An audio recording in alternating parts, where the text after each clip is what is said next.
Welcome, everyone, to another episode of Currently Speaking, the podcast of the Current Consulting Group. I'm Bill Current, president and founder of the Current Consulting Group, and I'm joined today by Brian Feeley, vice president of the Current Consulting Group. Welcome, Brian. Hey, Bill. Thank you. I appreciate it. So this is yet another installment in our series on oral fluid testing. We're going to go through some little bit more advanced topics, sort of mid-level type topics, but we have a whole series on oral fluid testing. So check them out at our website, currentconsultinggroup.com, or contact us and ask us, and we can send you the links. But a lot of information about oral fluid testing. It's a hot topic today in the drug testing world, and so we're taking it apart piece by piece to help everybody understand it a little better. So today, we're going to talk a little bit about some things related to the window of detection. You hear a lot about window of detection with different drug testing methods. So, Brian, what is window of detection, and how did the different drug testing methods like hair and urine and oral fluid compare? Sure. It's a favorite topic of mine, Bill, because I think it is so important in choosing a drug test that you've got it really, picked properly for what you're trying to achieve in your drug testing program. And I hear a lot today that people will lump things together, like they don't fully understand that there is a difference between urine and oral fluid or hair or whatever in terms of window of detection. Obviously, I think we all know there are differences in how the sample's collected and what the differences are between those types of samples, but specifically how they differ related to the window of detection is very important. And so I'll show a slide here in a second, but first, the window of detection is really the period of time of which you're detecting the drug or the drugs of interest from the time someone used them to the time they're no longer really detectable in that sample type, because they've either broken down into a different drug form or they've moved out of someone's system. So the window of detection is really, when can I detect a positive drug screen for what period of time based on that sample type.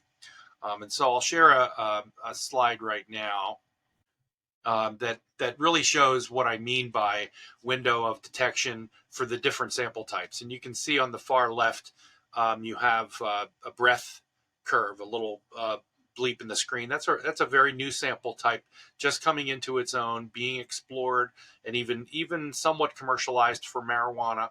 But it's in the early stages. It'd be interesting to see how that pans out over time. But it's a very short window of detection. You're looking at something in the 2 to 3 hour window time frame. So within about 2 to 3 hours after someone has smoked, you're going to find it in that. You have the opportunity to find it in that sample.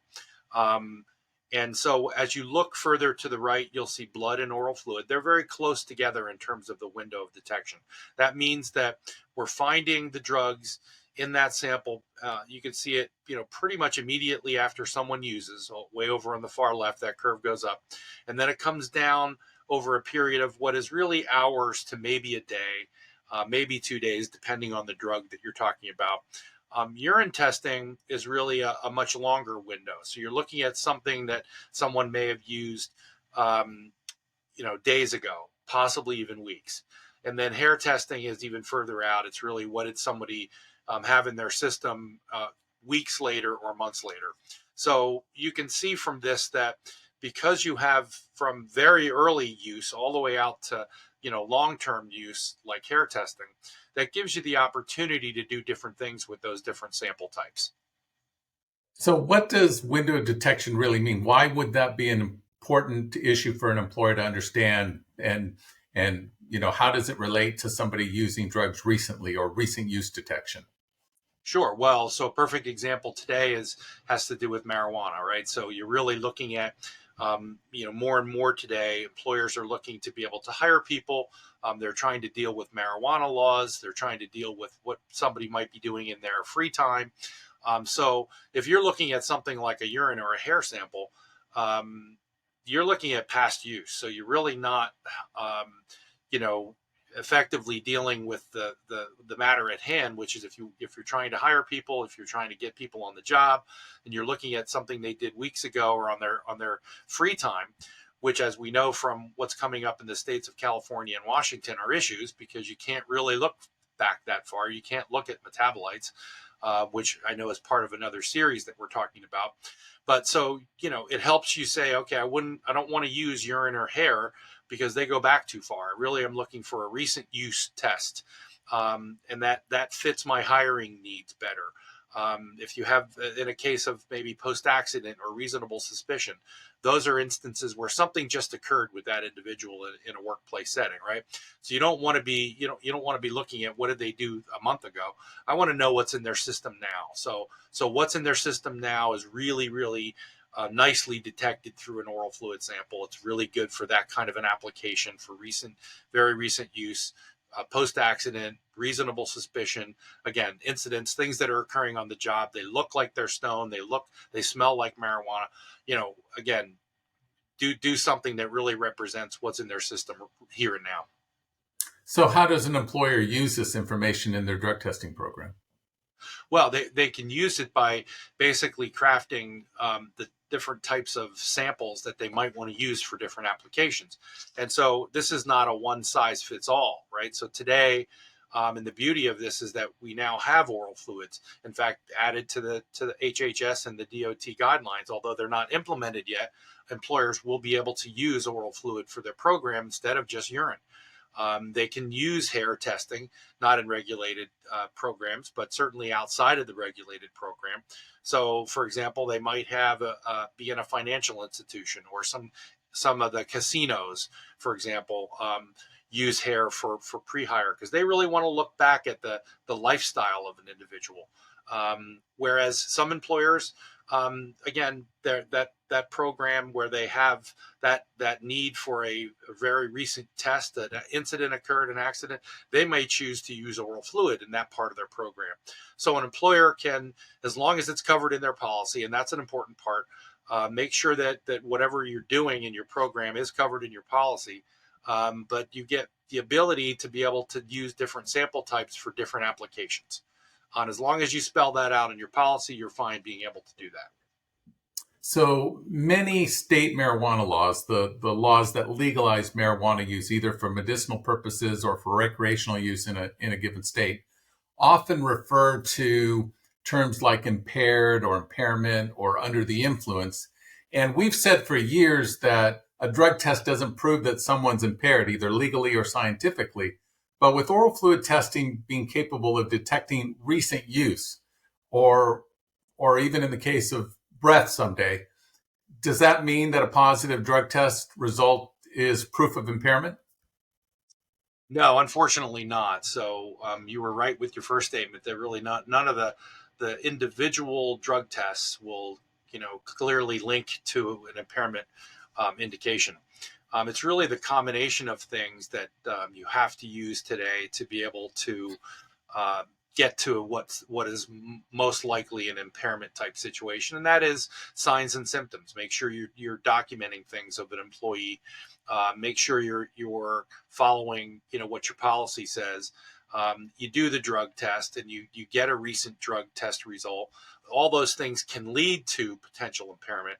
But I think it's still going to be a long time until there's a method that clearly says if you do this test and you get a positive at this level, that means impairment. There's just so many variables to look at when it comes to impairment. It took a very long time for the alcohol levels to get set for in different states to be 0.08, or at least here in Pennsylvania where I live, it's 0.08%. For that to be a valid, evidentiary level that ties to impairment. And, there's even more variables, I think, when it comes to marijuana, when you look at the strength and, the edibles versus the smoke types and vaped and so many different forms of marijuana and today and different types of metabolic processes within the individuals. It's going to be hard to really link a drug test to impairment. So that's why I think it's important to do your homework and document results and both your signs and symptoms and anything you can do to link together with a recent drug test. Then you got better grounds to stand on. So that brings up one last good question. So you referred to alcohol in that standard. We've got the federal standard of 0.08, which means that somebody who tests positive at 0.08 or higher is legally considered under the influence or driving while intoxicated. I think in the state of Utah, it's now 0.05. You have the DOT standard of 0.04, considered a violation of the regulations. And even 0.02 means you have to pull that person off their safety sensitive duties and wait until they test below 0.02. And those standards seem to indicate, from an alcohol perspective, that an individual is under the influence. But there doesn't seem to be like a cutoff level for THC or marijuana that would be the equivalent of an alcohol standard. And do you see that ever happening in the near future? It's possible, Bill. I think that the science is advancing in so many ways today with regard to drug testing methodologies and different types of instrumentation that's coming about to be able to do more sensitive analysis. And so it's possible. I think that the important thing is that the test result be looked at in the context of what you're doing with that employee, and applying the right sort of logic and just practicality to the situation, so what you're doing makes sense. I will say that we were talking a little bit about impairment and how there is no particular test for it, but really when you're looking today at impairment and that window of detection or that window of impairment that seems to be becoming more and more accepted, it's in that 3-hour to probably 10-hour time frame. And there's all different, studies that have been out there. There's one from the University of Sydney that documents, I think, the results of 80 different studies. And when you look at all that data, it sort of points to a 3 to 10-hour window of where potential impairment could occur. And when you look at these different sample types, oral fluid really ties best to that window, compared to a urine sample, which may not begin until 6 or 8 hours, or a breath sample, which is only 2 to 3 hours, and hair, of course, which is not even in the ballpark. So oral fluid is probably the best thing to be able to use in those situations. But again, build the story, add your signs and symptoms stuff to it, and you might have a pretty good case there. Yeah, one of the other interesting aspects to that study you referred to out of the University of Sydney was people who identified or said that they didn't feel like they were impaired or under the influence any longer, and they were unable to pass an impairment test, not a drug test, but an impairment test to determine their ability to do certain functions. So a lot more to come in that area, and I think we're going to see a lot more impairment type testing or impairment exams that perhaps go along with the drug test, because we're gonna continue to see these marijuana type laws that place these conditions on employers who want to continue to make sure that their workplace is as safe as possible by having responsible drug testing programs, but also having to comply with these state laws that require them to provide some other type of evidence of impairment to go along with the positive drug test. We know for sure, though, that a positive drug test with oral fluid means that the person used the drug fairly recently, and there may be a tighter correlation to impairment, although we're not saying that the drug test proves impairment, but the tighter window of detection perhaps indicates that the person used drugs fairly recently and may still have them in their system at that time, or may possibly still be impaired at that point, even if they don't feel like they're any longer intoxicated from using marijuana.